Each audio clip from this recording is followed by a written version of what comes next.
Hello class 12th students, determinant के fifth exercise के second question को हम लोग आज की वीडियो में सॉल्व करेंगे।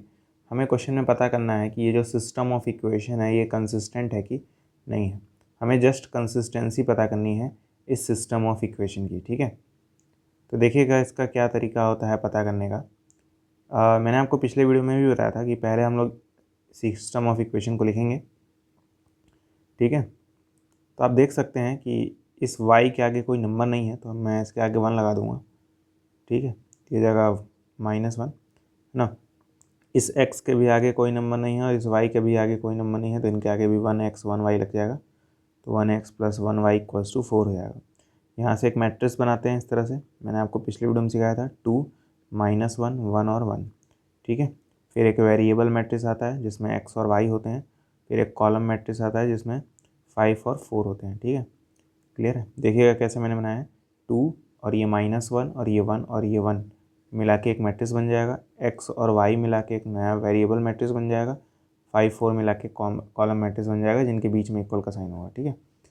अब ये जो पहला मैट्रिक्स होता है इसे हम लोग a कहते हैं, इस वाले मैट्रिक्स को हम लोग x कहते हैं। तो ax = इस वाले मैट्रिक्स को हम लोग b कहते हैं, ठीक है। तो ax = क्या जाएगा, b हो जाएगा। अब सारा जो गेम है ना, सारा जो गेम है वो इस a के ऊपर होता है। मैंने आपको पिछले वीडियो में बताया था कि कंसिस्टेंट मतलब क्या होता है। अगर इस इक्वेशन के पास सोल्यूशन होगा तो कंसिस्टेंट कहते हैं, और अगर इस इक्वेशन के पास सोल्यूशन नहीं होगा तो इनकंसिस्टेंट कहते हैं, ठीक है। तो मान लीजिए आपके पास एक सिस्टम ऑफ इक्वेशन है ax = b। तो आप पता क्या करेंगे, सबसे पहले a का डिटर्मिनेंट निकालिए।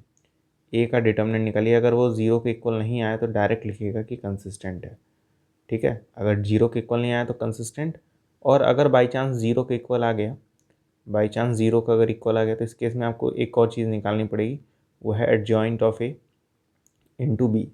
अगर ये 0 के इक्वल आया तो इसके बारे में हम लोग छोड़ देंगे, इसको सॉल्व नहीं करेंगे।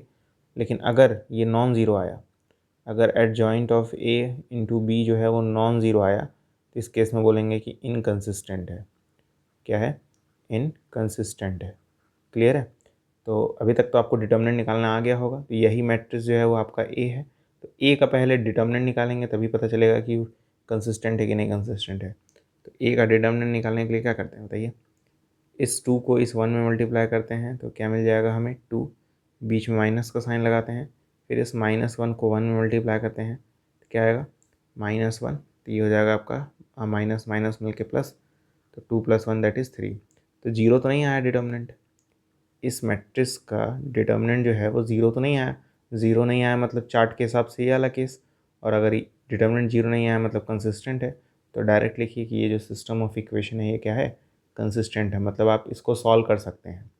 आप क्या कर सकते हैं, इस इक्वेशन को या कहें सिस्टम ऑफ इक्वेशन को सॉल्व कर सकते हैं, तब आपको x और y की वैल्यू मिल जाएगी, ठीक है। तो ये चार्ट याद रखिएगा, काफ़ी इंपॉर्टेंट है। इसी की मदद से आप बताएंगे कि सिस्टम ऑफ इक्वेशन कंसिस्टेंट है कि नहीं है। सबसे पहले डिटर्मिनेंट निकालेंगे। अगर डिटर्मिनेंट नॉन जीरो आया तो कंसिस्टेंट तुरंत बोलिए, अगर जीरो आ गया तो adjoint of a into B निकालिए। अगर वो जीरो के इक्वल आता है तो फिर उस केस में तो हम लोग कुछ नहीं कर पाएंगे। लेकिन अगर नॉन जीरो आता है तो सीधे लिखेंगे कि इनकंसिस्टेंट है। क्लियर है। उम्मीद करता हूँ वीडियो आपको समझ में आया होगा। अगर समझ में आया तो लाइक ज़रूर करिएगा। मिलते हैं अगले वीडियो में, तब तक के लिए गुड बाय।